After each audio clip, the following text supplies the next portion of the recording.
There's only 24 hours in a day. I got a pair of earbuds and I wish there was a way that I could know just what I want to listen to. There's 150,000 shows that I'm not sitting through. When the world is dark and boring, let us do your exploring. Pod on pod. Pod on pod. Welcome to Pod on Pod, a guide to the world of podcasts because it's not your daddy's radio. And we're your hosts, Joel and Josh. And this week, we're going to be discussing Ivy Envy. Every week, we bring you a different podcast because there's so much out there. There's something literally for everybody. As a matter of fact, there's probably 2 or 3 dozen shows for everybody, and we want to try to make sure that you're exposed to all of them. This week, we're going to be talking about Ivy Envy. It's a baseball podcast specifically about the Chicago Cubs. And Josh, this is a show that you've been listening to. You're more familiar with, so you lead the conversation. Yeah, I'm a Cubs fan, so whenever I was first introduced to podcast, didn't really understand what it was. I thought it was radio that was just repackaged and put out. It was like recorded. It wasn't live radio. It was just recorded radio. Right.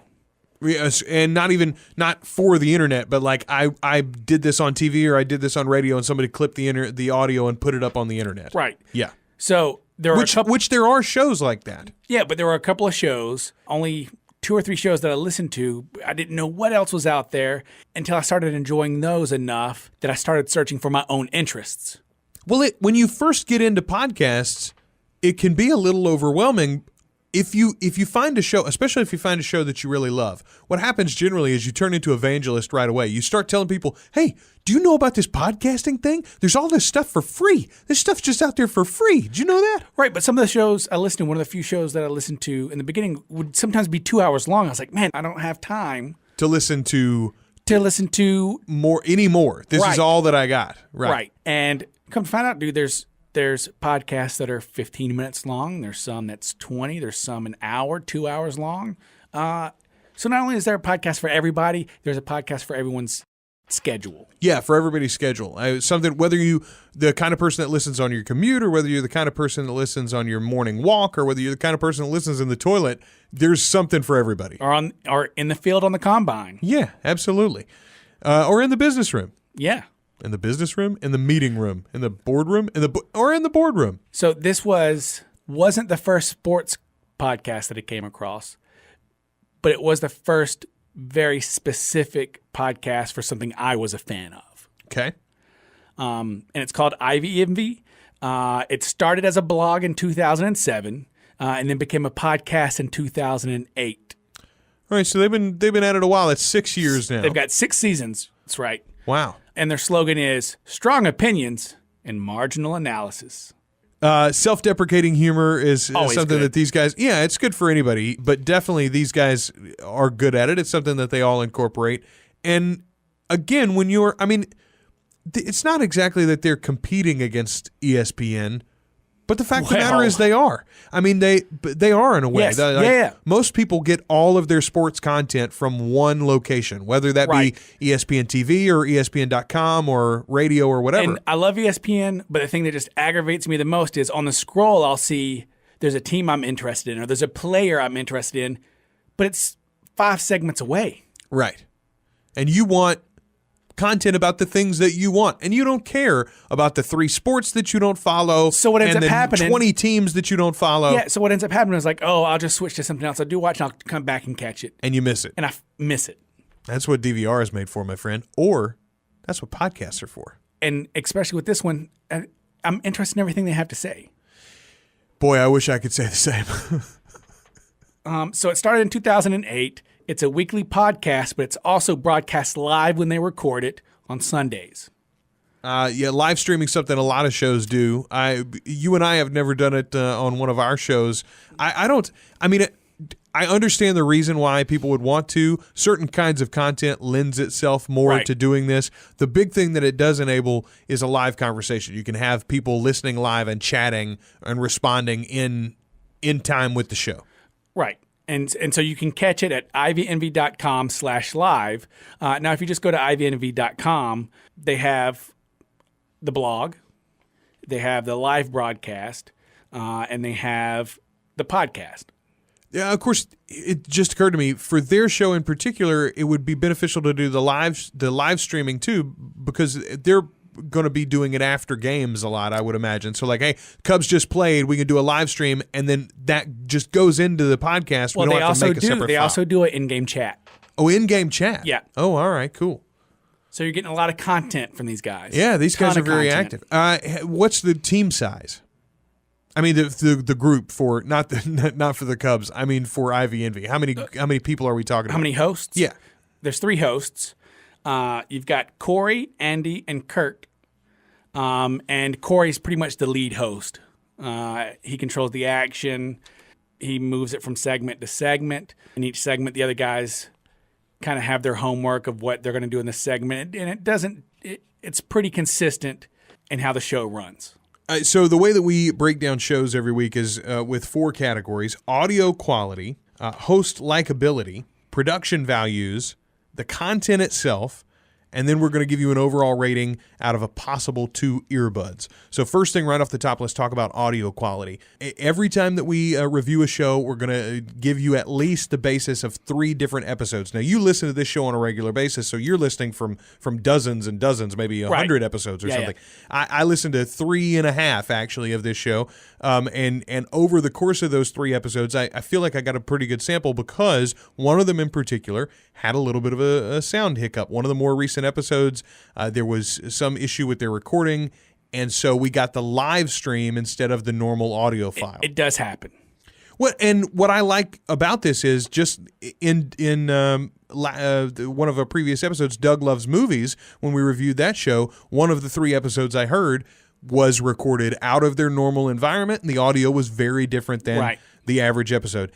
This is one of the things that we talk about a lot. One episode is not enough to know whether you're going to love a show or not. And it can be simply because of something like this. If you happen to come into the stream at the wrong time, or they've had some sort of hiccup kind of out of their control that's forced one episode to be below standard as far as audio quality, you might be judging it when that's not really what the show's about week to week. So generally, though, audio quality pretty good. These guys are not co-located. They're located in different places. So this is one that they're putting together by Skype. My favorite thing about the audio of this show is that Corey always sounds the best. Yes. The producer of the show, the guy that puts it together, the main host of the show, the guy that obviously is putting in the hours afterwards to edit these things, he sounds better than his co-hosts, even though they've all obviously got some pretty high quality mics. You complain all the time that you get the short shift on our shows. I do. And it's because I stay in the studio. And I don't complain about it. You complain a little bit. You remind me. You bring it up occasionally. It's nice to see I'm not the only one. It's a subconscious thing. Yeah, it's natural. Hey, some of us got a golden voice, some of us don't. So what was your opinion on the audio quality? Corey generally always sounds good, which is nice because he's the one leading the show. Now the other ones, Kirk and Andy, sometimes they can sound distant, like they're not right up in their mic. And that can be bothersome. But as a whole, it's pretty consistent. You know, one of the things that strikes me is this isn't an issue that just podcasting faces. If you listen to much radio, if you watch Fox News or CNN, anytime you've got a contributor, someone live on location. Yeah, the audio and the video quality is going to be different, and there's inherently an issue of trying to bring those two things together. So you're going to lose a little bit. It's just about trying to get to a level of professionalism and a level of consistency that you can be happy with. So other than the audio quality, we're going to move on to the host likability. For me, all of these guys they're just a little dry. I know they're regular guys, man. Well, and that's, I suppose. But if you're passionate enough about your Cubbies that you run a website and a blog and maintain a not just a weekly, but like there are multiple shows a week often, right? You don't understand Cubs fans. Our slogan is, there's always next year. And this has been for decades. This has been for a century. This has been for over a century. You think that's a feature, not a bug? The fact that they're a little dry, a little bland, you think that's because they're schmoes, normal schmoes? Yeah. All right, then. Which is the beauty of a podcast. What that they're that it can be The average. voice of the average guy. That it's audio democracy. Yeah, there's no one telling them what to write. There's no story they have to lead with. There's no content that's being put together and pushed by the suits. Yeah. It's the average guy, man. Well, and it is a really level playing field. Now, the downside of that is there's no one telling us what to listen to either. So it becomes more difficult to find content. And to be fair, these guys did get in the top 10 of the 9th annual podcast awards. Yeah, I know. One of the episodes I listened to mentioned that they had gotten nominated or whatever. Look, it's a very well done show. The length of their commitment to it is impressive. Not a lot of people were around podcasting in 2008, and not very many of them are still around now. So that in and of itself is commendable. But moving to production values, there's none. There's nothing to speak of here other than, there's intro music and outro music, but that's very simple, and I don't think it's original. And other than that, there aren't any sounders. There's not any lead-ins. It's there's just not any, three guys talking about a team they love. They open the show. They close the show. That's it. See, I'm okay with that. But my point, it's not hard to put a little something in. And I'm not saying don't make it wacky morning FM DJs or anything. Right, but these guys aren't, their background's not in radio. Their background isn't in sound engineering. Well, yeah, sure. But that leads me to, so you don't have any issue with the lack of production. As long as there's segments. Do you think it would take away? Do you think it would take away from it? Let's say one of the guys decided, hey, I'm listening to other podcasts. I think right now it's real honest. And I think in something as honest as fandom, that it can be real easy to make it hokey and disingenuine. And these guys aren't doing that. So if you're saying if they were to put in more production elements or a few production elements, all of a sudden you might be saying, God, these guys sound a little bland because they're not performers, and yet they would be in this performance setting or whatever. Like the attitude fits the show that they're trying to do. It'd be smoke and mirrors. It'd be a put on. I gotcha. All right, fair enough. Well, I think that my broader problem goes to the next rating quality, which is the content itself. First of all, the actual coverage of Cubs baseball, very thorough. And it's amazing. Yeah, it really is something. I mean, if you're a Cubs fan, these guys are digging into the minor leagues. They're looking at the international draft. They're talking about the implications of the international draft and why the Cubs could go so heavy into it, because it's possible that next year and in future international drafts, it'll just be rolled into the normal draft, and there won't be any penalties for overspending. Literally everything you just said then is like you might as well have been speaking Greek. You should listen to the podcast.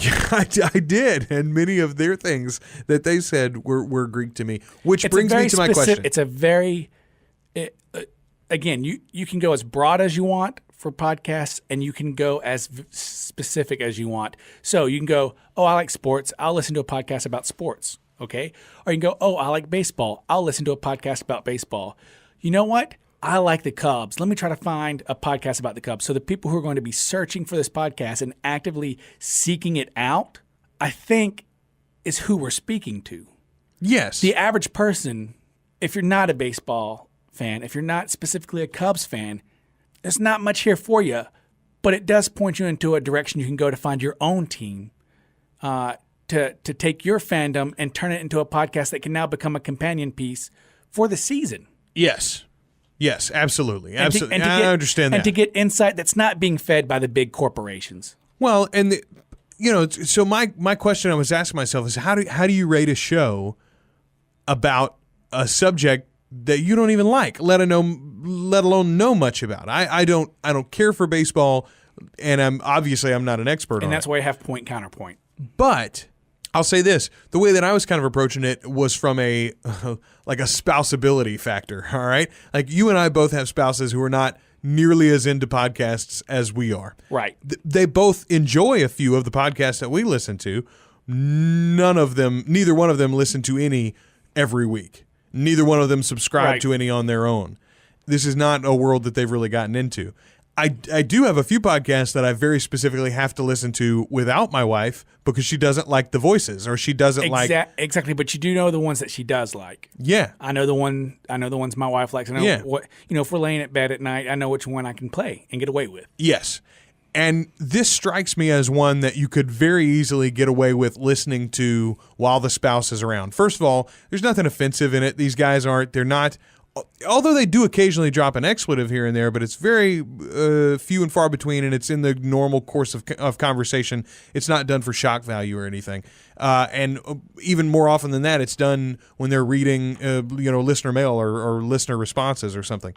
It's fairly innocuous. It also would be pretty easy to ignore if you don't care about the content. Yeah, it's enough of a droning sound that it could just go on in the background and you wouldn't even mind it. So, for a spousability factor, I'm going to say that the content is there. The other thing I'll give the consistency. These guys have been there 6 years now, 6 seasons, and they're not there every week necessarily because as the season, is out of season, they take a little time off here and there. But they're there often multiple times during the week throughout baseball season. Well, it's also one of the podcasts. So you like back libraries a lot. You love a podcast. I love to dive into the hundreds of episodes in the past. Yeah. Here's a podcast like this. I think it's hard to go into the back library. Well, the content's so topical. Yeah, it's so time sensitive. Yes. Yeah. Exactly. It's of the week. Yeah. And there's through lines. If you listen to it a couple times, there are through lines, there are stories, there are inside jokes that they do, but you would have to have caught them. And I don't think it's a podcast that lends itself well to viewing the backlog. I agreed, which is sad to me. That's like one of the great things about podcasting, I think, is if you get a good podcatcher app, or if your website is well maintained, the archive is so easy to find and so easy to access for most of your listeners. And because of that, like the long tail nature of the content is very exciting for content creators, for potential advertisers, et cetera, et cetera. And I think their website's done nice. Oh, it is. It's really well at ivnv.com. Well, and go check it out if you're at all a baseball fan, or if you're just interested in this topic of building an audience or anything. But what they make up for the long tail with is the breadth of content. Like they have a tremendous current breadth of content. We've got blogs, we've got these reviews, we've got these podcasts. It's all here. It's all collected. Chat. Exactly, the in-game chat. You put all of that together, and I think that kind of weighs out against the fact that their old stuff isn't necessarily as evergreen as some other podcasts are. We're going to wrap things up and actually give you the rating here in just a minute out of 2 possible earbuds. But before we get to that... See, I think that's confusing. I think it's 4 possible earbuds. I guess it is. We each can give them 2 earbuds, so we give them a total possible 4. There you go. For the show, we can rate them out of a possible 4 earbuds. But before we get to that, we like to give the podcast alternate names, more accurate perhaps, more true descriptions of what the show itself is. So I'm going to start you off. I said you could name this show To Ryan Dempster, Thanks for Everything, Julie Newmar. Here's the thing, though. Did you listen to a Ryan Dempster episode? Yeah, they were like one of the episodes that I listened to. Like they went on and on about how they felt good about a former Cubby winning the World Series. I was stoked. Well, here's the thing: is he went to the World Series with the Marlins when he was first coming. Anyway, it doesn't matter. But yes, I love that he ended it with a World Series. Ryan Dempster, even before he was a Cub, was my favorite player in baseball. So to join your favorite team, I love baseball it. Jesus. I have a T-shirt that says "Got Dempster." I love the man. How about passes the ear test? They talk a lot on the show about passing the eye test as they're evaluating players, right. And none of them are sabermetrics guys. As a matter of fact, one of the episodes I listened to, they were very specifically talking about, we don't understand the numbers. We're not smart enough to get the math all the time. We really eyeball players. Does he pass the eye test? And so to me, their podcast, it passes the ear test. I thought blue balls. Because the Cubbies are blue. That's the color, right? Well, the Cubbies are blue. They're talking about baseball. But, man, if you've been waiting for release for over 100 years. How about at least we're not White Sox fans? Why you got to hate? Why you got to hate on another team? How about this is hating on your team a little bit. How about next season in review? That's a good one. That's a good one. All right. But, hey, man, here's the thing is, Since last year, they've been projecting 2016 is going to be the season, man. I think since 1916, they've been projecting 2016 is going to be the season, man. All right, I'm ready to rate this. You got anything else to add to it? I'm good. It's a good podcast, especially if you're a sports fan, if you're a Cubbies fan in particular. Check it out, ivyNV.com. Let's give it a rating. For me, I'm going to say, just to be fair, as I was last week to Doug Loves Movies, I didn't like the show, but I think there's the nugget of a good show. These guys got all the fundamentals down right, so to speak. They're 5-tool players. I just don't care for what they're rolling out there. So I'm going to say it's a half earbud from me. As a Cubs fan, I love it. It would be a 2 earbuds. In reality, it's probably a 1 earbud. It's a 1 earbud show for me. Just because of the niche nature of the content. Well, no, I mean, I just don't listen to it every week. Oh, it's not it's not a must listen for you every week. You don't put it in the calendar necessarily. Right, I'll generally listen to it during the season. I'll check out an episode here or there during the off season, but that's about it. The 3.5 episodes that I have currently listened to will be the last episodes of IVNV. That's understandable. But hey, you know what you might go out and find? What? A Heats podcast. Absolutely. And that's what this show is all about. We're going to bring you something different every week from the world of podcasts, and there's so many out there. If you've got a podcast you'd like us to review, email us podonpod@icloud.com. Right on. Until next week, I'm Joel. And I'm Josh. And we'll see you at the ballpark. Are you wanting something funny? Are you wanting something smart? A show on astral projection or the history of art? Do you want to learn a language or how to play guitar? Just leave it up to Joel and Josh. Pod on pod. Pod on pod.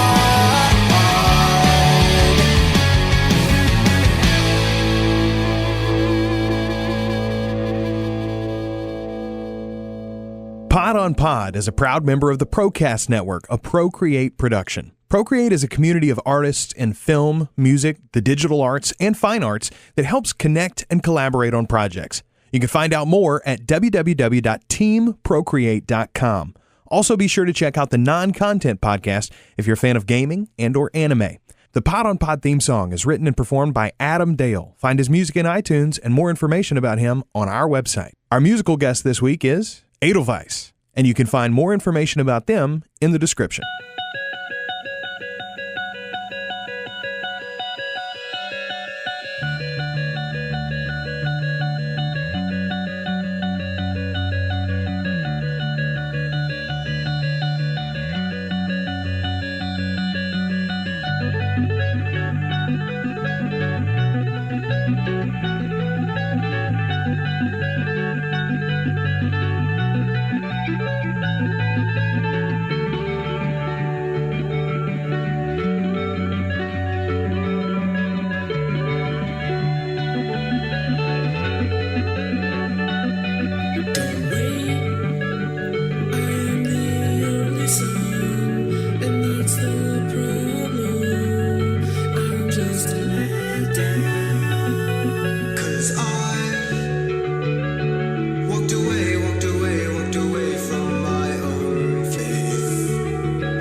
To